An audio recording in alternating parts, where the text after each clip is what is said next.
Lo que nosotros estamos diciendo... Entonces, ¿qué? Perdón, ¿como privado uno tiene que esperar? Por supuesto. Como privado, yo creo que quienes tienen terrenos en desuso y donde haya tomas, va a haber que esperar hasta que haya una solución habitacional y el Estado tiene que proveer esa solución habitacional de la manera más rápida posible. Yo con esto no quiero... ¿Y cómo se repara? Perdón, es que quiero aclararlo. ¿Cómo se repara entonces el perjuicio a la propiedad privada? Perfecto, yo quiero hacerle también otro alcance porque pongámonos en el siguiente escenario. Si existe una toma en un terreno, ¿a quién privilegia usted? ¿Privilegia, verdad, al dueño del terreno o a las familias que allí se asientan?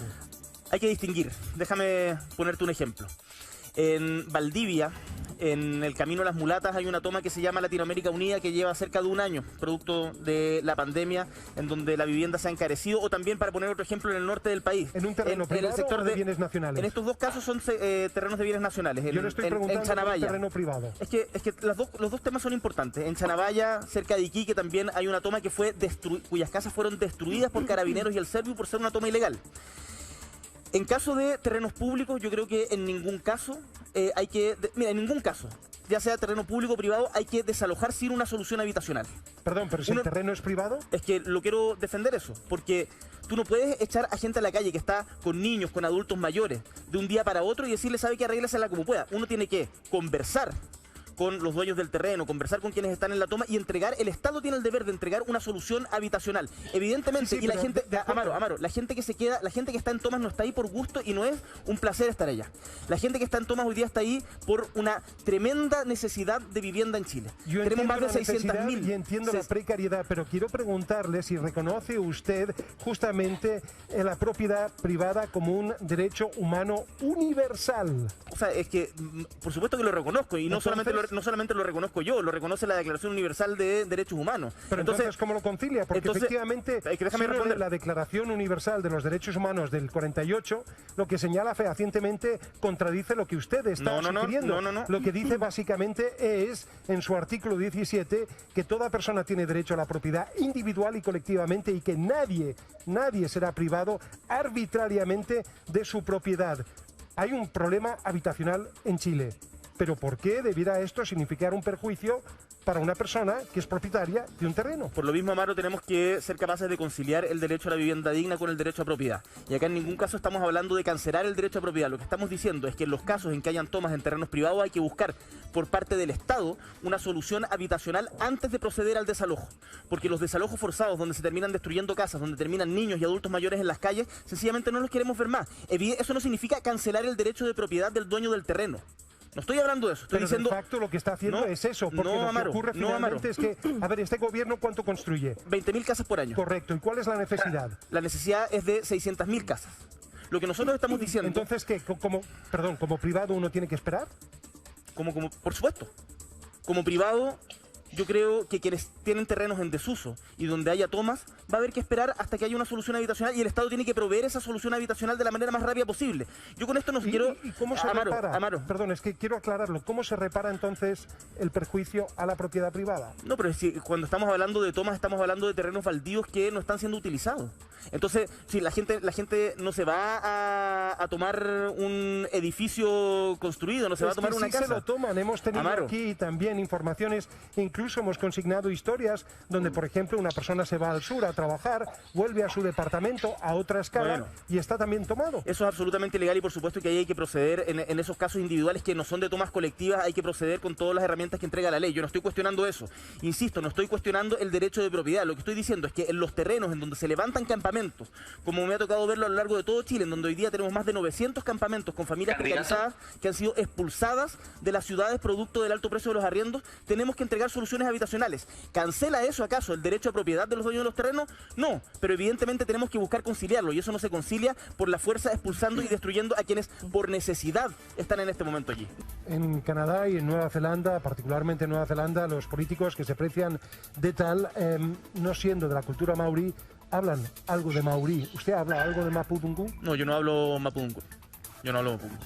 Quería preguntarle por las 400 personas que resultaron con daño ocular en el estallido social.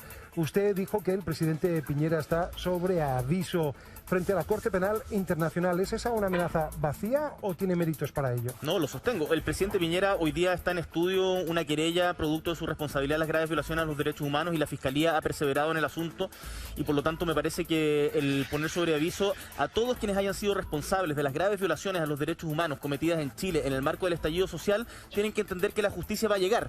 Y hay dos maneras de impunidad, cuando la justicia llega tarde y cuando no llega. Y nosotros desde nuestro futuro gobierno nos vamos a preocupar de que la justicia llegue de manera oportuna y clara a todos los responsables, políticos, penales y criminales. Sí, lo que ocurre, verdad, es que para que algo llegue a la Corte Penal Internacional, primero se tienen que agotar las instancias en la justicia chilena, con lo cual entonces, ¿usted no confía en la justicia chilena?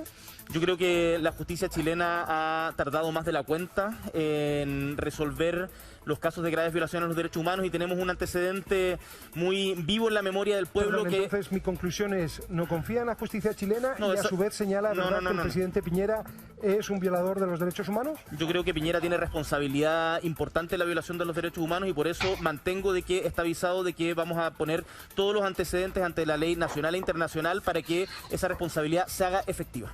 Bien, bienvenidos. Cada uno cuenta minutos finales con la entrevista a Gabriel Boric y Sergio dejó planteada una pregunta en torno al no pago de cotizaciones a los profesores en Tiltil. ¿Cuál es su respuesta?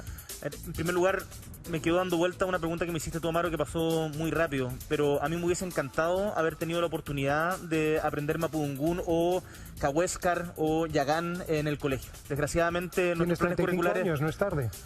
Y encantado lo voy a hacer también. Pero me gustaría que todos los niños, niñas y adolescentes tengan la oportunidad de aprender el lenguaje de los pueblos originarios y, como ha hecho Lisa Loncón, que además es lingüista, volver a relevar la tremenda importancia de la cultura de nuestros pueblos, no de nuestros, de los pueblos originarios. Dicho esto, respecto a los profesores de Tiltil, yo tuve la oportunidad de estar en Tiltil con el alcalde Luis Sepúlveda, recién electo, y el problema que hay ahí es que hay una declaración de pago de cotizaciones y no se pagan. Efectivamente. Y eso genera un tremendo daño previsional a futuro. Esto demuestra el fracaso del proceso de municipalización, es algo que también han vivido en San Fernando, en Punta Arenas, en Puerto Natales y en un sinfín de comunas. Se soluciona de diferentes maneras. Primero, se requiere un fondo de emergencia para poder pagar efectivamente las cotizaciones, porque además si no se van acumulando.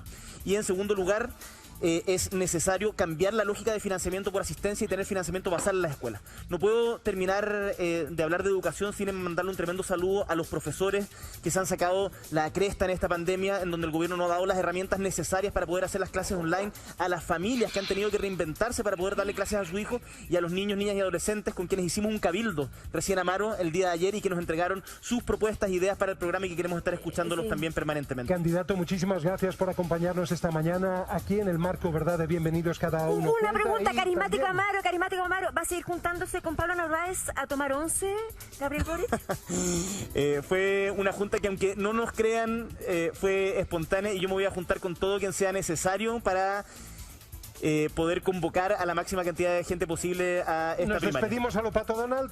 Vamos con ello. ¡Vamos! Nos vemos mañana. Muchas gracias. Gracias.